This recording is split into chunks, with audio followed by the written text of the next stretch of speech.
자, 이제 오늘의 주제를 공개할 시간인데요. 그 전에 먼저 예고를 드리자면 곧 있으면 이제 7월 27일 6.25 전쟁 정전협정이 맺어진 지 72년이 되는 날입니다. 그래서 다음 주 밀당백은 정전협정 특집으로 찾아뵐 예정인데요. 그 전에 저희가 오늘은 정전협정 특집 프리퀄로 여러분이 꼭 알아야 할 주제들에 대해서 준비를 해봤습니다.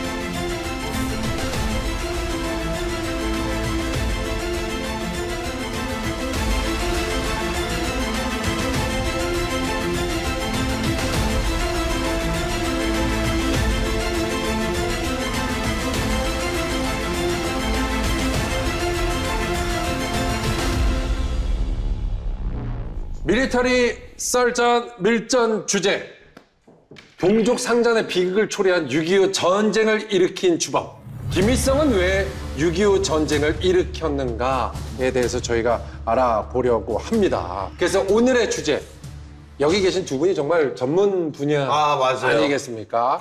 정확하고 날카로운 분석을 좀 부탁드리면서 먼저 알아듣기 쉽게 해주세요. 남보람 교수님. 숫자 1에서부터 7로 알아보는 김일성 그는 누구인가? 예. 띄워주시죠. 1부터. 1. 1인 독재를 시작한 독재자다. 독재자. 독재자다. 2. 1912년에 태어났다. 1912년. 약간 억지 아닙니까? 12년. 알겠습니다. 12년. 12년. 3. 34세에 네. 소련으로부터 북한으로 들어와서 권력을 다지기 시작했다. 소련에서 이제 북한으로 들어와서 권력을 다지기 시작했다. 4. 4년간의 밝힐 수 없는 공백기가 있다. 1940년대 중반에 네. 소련의 소위 88 독립여단에서 군관으로 활동했다고 하는데 그때 뭐 했는지 사실은 공백기나 마찬가지다. 오케이. 5. 5가지의 과정을 걸쳐서 자신을 신격화했다. 그 5단계라는 것은 자기를 항일투쟁 영웅으로 묘사를 하고 그 이후에 혁명가로 만들었고 네. 자신을 건국의 아버지라고 꾸몄고 민족의 수령이라고 자신을 만든 후에 나는 신입니다라고 얘기했다. 6. 6은 오늘 주제입니다. 6.25 전쟁의 기획자다. 그러면 7. 70년 이상 지속되고 있는 독재, 불법, 김씨 왕조의 시초이다. 8. 8. 7까지. 알았어요. 계속 나올 것 같았어. 뭐 자판기 같았어. 갑자기 궁금한데 최고 지도자면은요 장군이 아니라 뭐 수령님, 영도자님 뭐 이런 칭호가 맞는 거 아닌가 싶은데 왜 장군이라고 부릅니까? 원래 김일성의 본명은 김성주입니다. 근데 이제 1920년대 이 만주 지역에서 항일 무장 투쟁을 하던 또 영웅적인 인물이 있었는데 그 사람 이름이 김일성이었어요. 그래서 혹설에 따르면 김일성이 그 사람의 업적을 가로채기 위해서 이름을 김일성으로 개명했다. 근데 이제 이게 흔히 말하는 김일성 가짜설입니다. 가짜설. 네, 어느 정도 논쟁은 좀 있어요. 왜냐하면 실제로 이제 김일성이 또 독립운동을 한 것도 맞습니다. 네. 근데 그럼에도 불구하고 이 사람이 자기의 업적을 더 과장하기 위해서 또 우상화하기 위해서 그런 장군이라는 이미지를 계속 만들려고 노력했던 것도 사실입니다. 그게 나중에 가서 네. 방금 말씀하신 솔방울로 수류탄을 만들어서 네. 적을 쓸어버리고 축지법을 썼다고 실제로 교재에 써서 북한 주민들은 다 그렇게 믿고 있었고 저는 그 원본을 봤어요. 그 교재에 나오는 얘기예요. 모두 그렇게 믿도록 만들었고 정말로 그렇게 믿었던 거죠. 그 신이라고 했었으니까. 네. 그러면 이게 실제로 독립운동을 하기는 했어요. 근데 뭐 이제 보천보 전투라고 예. 사실 김일성이 했다는 유명한 전투가 있습니다. 근데 네. 그게 어느 정도 공적이 좀 부풀려진 부분도 있긴 한데 예. 사실 어느 정도 이제 만주 지역에서 조선으로 들어와서 타격하고 돌아가는 게릴라 활동도 한 게 사실입니다. 그건 사실이에요. 네, 사실인데 공적보다는 조금 더 많이 부풀려진 부분도 분명히 있다라는 있구나. 것이고요. 그게 이제 소련군에서 활동했던 시기거든요. 네네네. 소련군의 이제 88여단에서 대위로 활동을 했는데 이때 했던 게 뭐냐면 정찰대 역할을 하는 겁니다.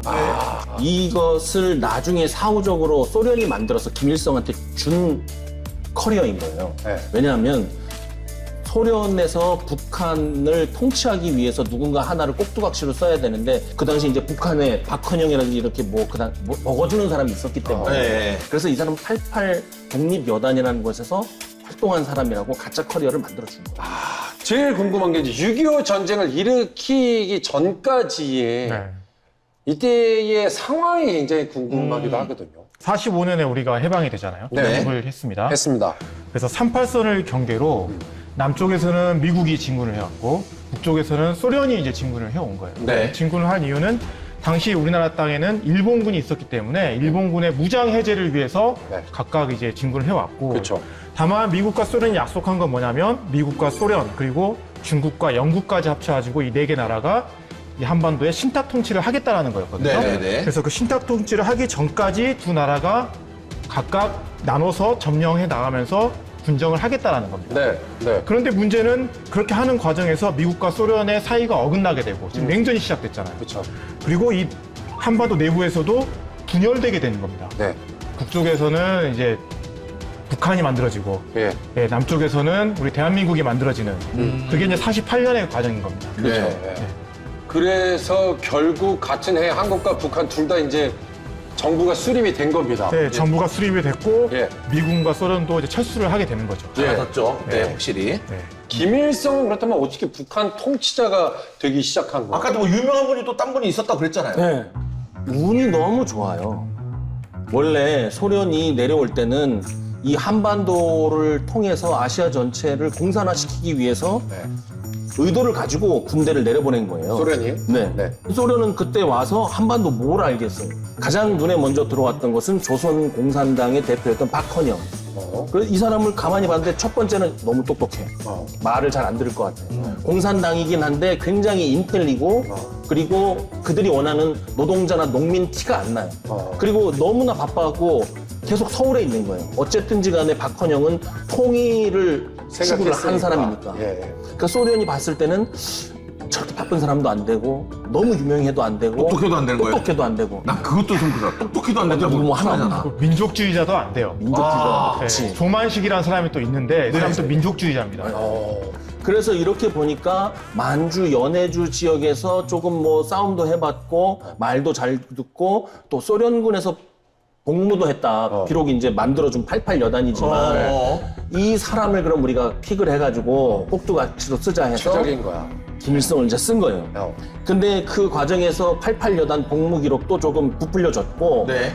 그 불그로스키 휘날스키라는 훈장이 있어요. 그건 무슨 훈장입니까? 붉은기 훈장, 소련 훈장. 그거네요. 네, 그 훈장 그것도 줘가지고, 줘요? 그거 줘가지고 자리도 만들어주고 커리어도 만들어서 북한으로 내려보냈죠. 그 제일 중요한 건 스탈린의 눈에 띄어야 되는 거 아닙니까? 스탈린이 직접 관여하진 않죠. 그 밑에 부하들을 시켜서 한번 찾아봐라 누가 얘기를 누구지? 하죠. 그래서 극동군 총사령부 지휘관들한테 이제 여러 가지 첩보를 받아서 그 중에 하나는 이제 낙점을 하는데 네. 김일성은 소련 사람이라고 생각했기 때문에 네. 기왕이면 소련 사람 통해서 여기를 공산화시키자. 김일성에 대한 칭찬이 공통점이 하나 있어요. 뭡니까? 대답을 잘한다. 그게 골든 대답 자. 네. 대답. 내가 하라만 해라. 라는 허수아비처럼 꼭두각시처럼 그렇죠. 말을 잘 듣게 생긴 거였던 거잖아. 그래. 참나 진짜. 진짜 너무 신기하다. 이게 그러니까 스탈린을 바로 만날 수는 당연히 없었을 거고 네. 결국에는 그 밑에 있는 사람들을 통해서 이제 점차 알게 됐을 텐데 또 다른 사람들을 김일성이 만났습니까? 그 당시에 그 처음에 만났던 거는 스탈린을 직접 만나는 게 아니고 예. 그 극동군 전선사령관 프르가예프가 있고 군사위원 슈킨이 있어요. 예. 이 두 사람이 공산주의 사상이 똑바로 박혀 있는 놈인지 네네네. 요걸 이제 보기 위해서 면접을 한 거죠. 지금 공산주의의 군대는 야전 사령관이 있는데 동시에 이게 공산당의 군대다 보니까 예. 정치위원이 또 중요합니다. 역할이. 그래서 그 야전 사령관과 정치위원 이 둘이 이제 딱 이야기를 하는 거죠. 그러니까 완전히 그냥 면접을 한 거야. 자, 그 면접 상황? 면접 상황. 네. 자, 직접 그러면 두 분이서 상황극을 좀 보여 주시길 부탁드리면서 김일성 역할의 남보람 네. 교수님, 어쩔 수 없어요. 소련 측의 심호섭 교수님이 귀가는 한국인이 스키? 네, 그렇습니다. 귀간 고향이 평양인 스키? 네, 그렇습니다. 공산당원은 맞냐 스키? 저는 진퉁 공산당원입니다. 가족은 어떻게 되냐 스키? 제가 부인이 있고 아들놈 새끼가 하나 있습니다. 아들 롱스키. 북한스는 아들 롱스키를 러시아 말을 좀 하냐 스키? 그렇습니다. 잘하구나. 그렇습니다. 잘하고 하는 거야. 그럼 우리 붉은 군대에서 계속 근무해보고 싶냐 스키? 그렇습니다. 내 이 한 몸 합쳐 세계 혁명에 기여하겠습니다. 아주 마음에 드냐 스키? 잘해봐라. 감사합니다. 잘해봐라는 왜 말 안 합니까? 잘해봐라는 한국말이잖아요. 이게 연기다 보니까 이것도 뭐 인정해드리겠습니다. 당시에 소련 공산당에 가입했다고 해서 전부 공산주의자는 아니었거든요. 그래요? 김일성은 과연 찐통 공산주의자인가? 소련에 완전히 지침에 신봉할 수 있는 정신무장이 된 사람인가를 확인했던 거고 네. 그것을 군사령관이 나오고 얘기하신 대로 정치위원이 나왔을 때는 허투루는 안 봤을 거라는 거죠. 아주 세세하게. 김일성은 뼛속 깊이 공산주의자가 맞았다. 네. 그러면 김일성은 어찌됐든 이렇게 1차 면접을 통과를 했고 네. 그다음에 이제 스탈린을 만난 겁니다. 45년 9월에 정말 스탈린을 만나게 됩니다. 그래서 스탈린이 김일성을 모스크바로 불러주고 식사를 같이 하면서 조금 누그러진 분위기 속에서 이제 대화를 이어나가는데 네. 김일성이 문제는 아까 처음에 뭔가 했던 것처럼 너무 긴장을 해버린 거예요. 네. 그래서 아까 1차 면접 보는 것처럼 대답을 잘 한 게 아니라 그냥 정말 막 네 이렇게만 계속 하다가 결국에는 뭐야 이렇게 됐는데 스탈린이 그게 마음에 들었던 겁니다. 그게 또 이 사람이 의견을 표출을 하지 않고 내가 물어보는 거에 대해서 대답만 딱 잘해주니까 야 얘는 그래도 싹수가 보인다. 네, 싹 그래요. 그걸 허수아비잖아. 스탈린이 그걸 원했거든요. 여기서 완전히 또 똑똑한 척하거나 저 잘할 수 있습니다 이랬으면 제 생각은 오히려 이렇습니다. 그러면 나가 임마! 그렇죠. 완전히 끝나는 거죠. 스탈린이 원했던 사람은 자기 주관이 약하면 네. 자기 말을 잘 듣는 사람이 필요했던 겁니다. 진짜 그냥 애완견을 갖다 놓은 거네. 그죠? 그냥 말 그대로. 네. 그렇게 김일성이 운 좋게 지도자가 됐다라는 생각밖에 안 듭니다. 이게 사실 권력을 잡은 그러면 김일성은 이 가장 먼저 보면 무엇을 했습니까? 이게 본인의 의지대로 한 게 있습니까? 그렇죠. 그래서 이제 김일성이 소련군 딱 장군들을 옆에 딱 세워두고 예. 딱 평양 시민들한테 연설을 딱 하는데 평양 시민들이 보기에는 뭐야? 저 내가 아는 김일성 장군이 맞나? 왜 이렇게 젊지? 이런 의심부터 하는 거예요. 그러니까 이게 무엇이냐면 김일성이 북한에서의 기반이 대단히 약했다라는 겁니다. 그래서 소련의 힘을 받아주고 했던 게 뭐냐면 정적들을 제거하는 겁니다. 주변을. 네, 동만식이나 넥슬라이스. 네. 또 이제 항일 운동에서 가장 또 영향이 있었던 김두봉도 이 사람이 제거를 해 나가는. 그러니까 소련의 힘을 얻어서 주요 세력을 차례로 제거를 해 나가고 또 이제 민심을 얻어야 될 거 아니에요. 네. 그때 했던 게 뭐냐면 바로 토지 개혁입니다. 무상물수, 무상분배. 아.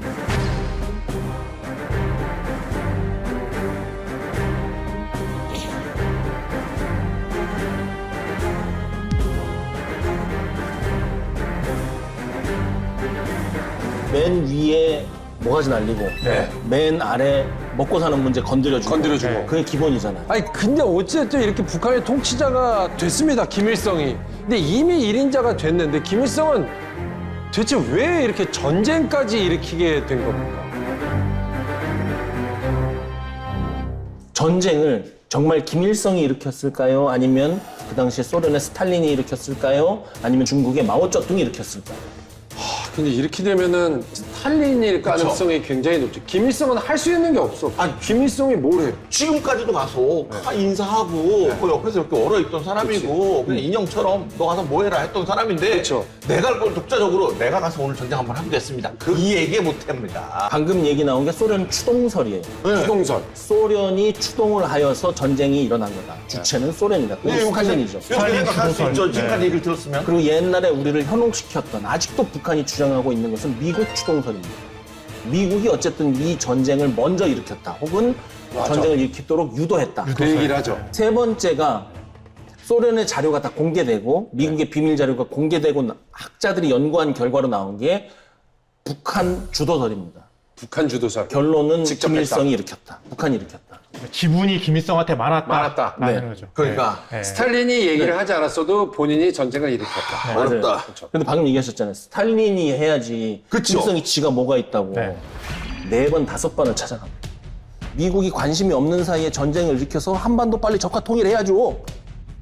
2주면 끝납니다. 시간 주십시오. 그거를 계속 스탈린한테 가서 얘기를 하는 거예요. 이 한반도를 해방구 삼아서 아시아를 공산주의 세계로 만들 수 있는 그 시작을 제가 할 수 있습니다. 와, 진짜 꿈도 크다. 이거로 이제 스탈린을 설득을 하기 시작해요. 김일성이 아직 권력을 확고하게 잡지 못한 상황에서 자기도 보고 들은 게 있잖아요. 그럴 때는 밖으로 전쟁이다.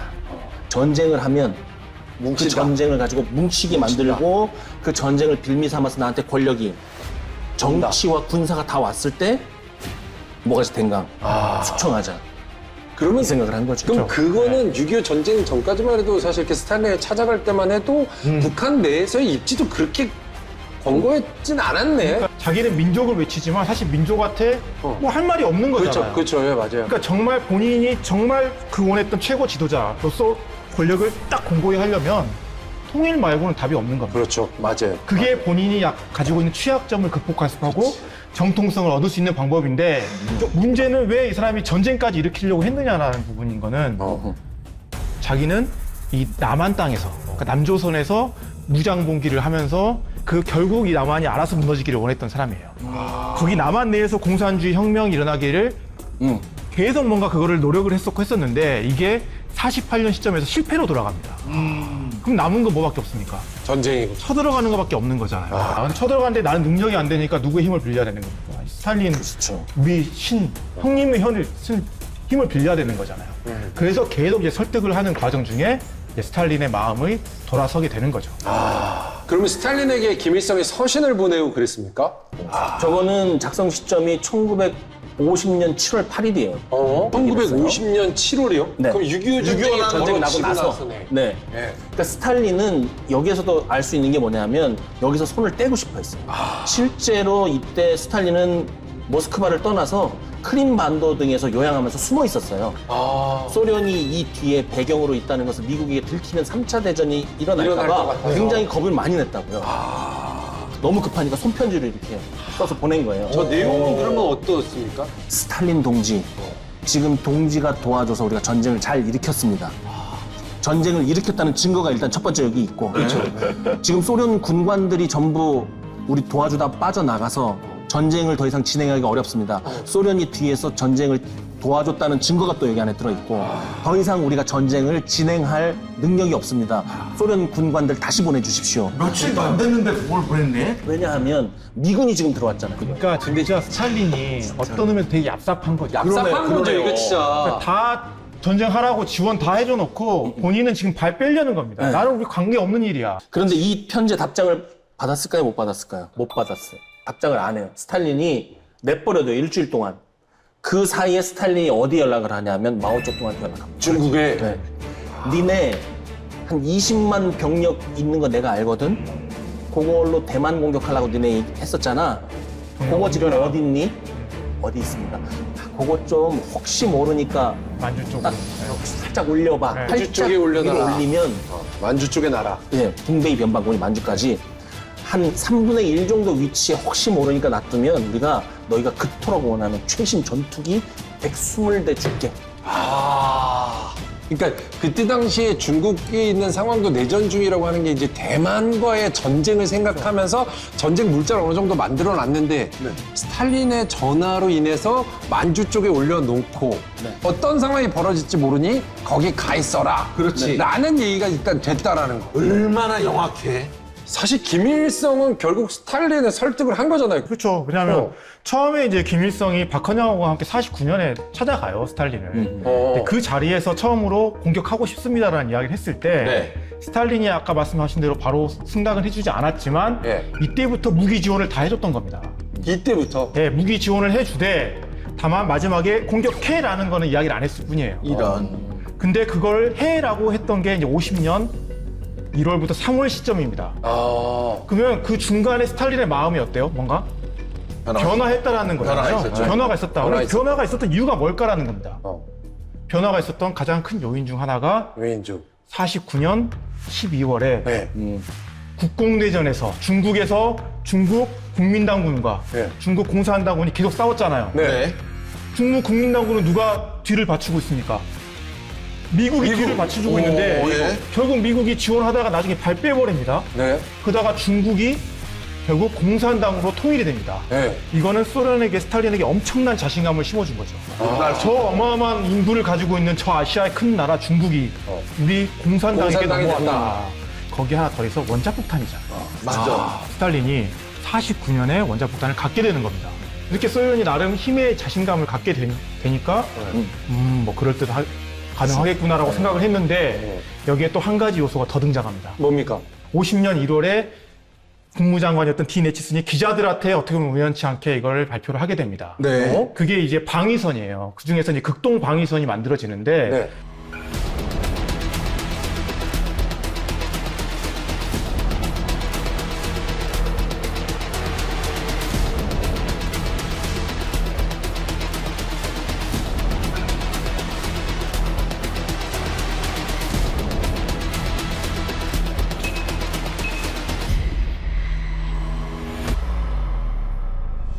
역시 미국에서는 한반도는 가치를 낮게 보고 있는 것 같습니다. 이런 이야기를 들으니까 그때나. 소련은 딱 확신을 하게 되는 거죠. 그치. 미국이 안 들어오겠네. 그 전쟁을 들었어. 네. 한국에 전쟁이 나도 네. 어차피 미국이 들어와도 네. 그렇게 적극적으로 개입하지 않겠구나. 않겠구나. 그러니까 일종의 그린라이트가 돼버렸다는 겁니다. 결과론적으로. 그게 그린라이트예요. 저희가 사실 6.25 남침, 뭐 김일성은 다 알지만 이런 자세한 내막까지는 몰랐는데 이 보시는 분들도 많이 좀 다들 느끼셨으면 좋겠고 김일성에 대한 한 줄 평 부탁드리겠습니다. 김일성은 역사 속에서 아예 사라졌으면 좋은 네. 나중에 제2의 김일성이 태어나지 않도록 존재조차 몰라야 되는 그런 아이러니다. 맞습니다. 자, 우리 심 선생님. 저는 그냥 진짜 한 줄 평으로 하겠습니다. 네. 네. 김일성은 찌질이다. 진실이다. 재밌다. 그런 얘기고.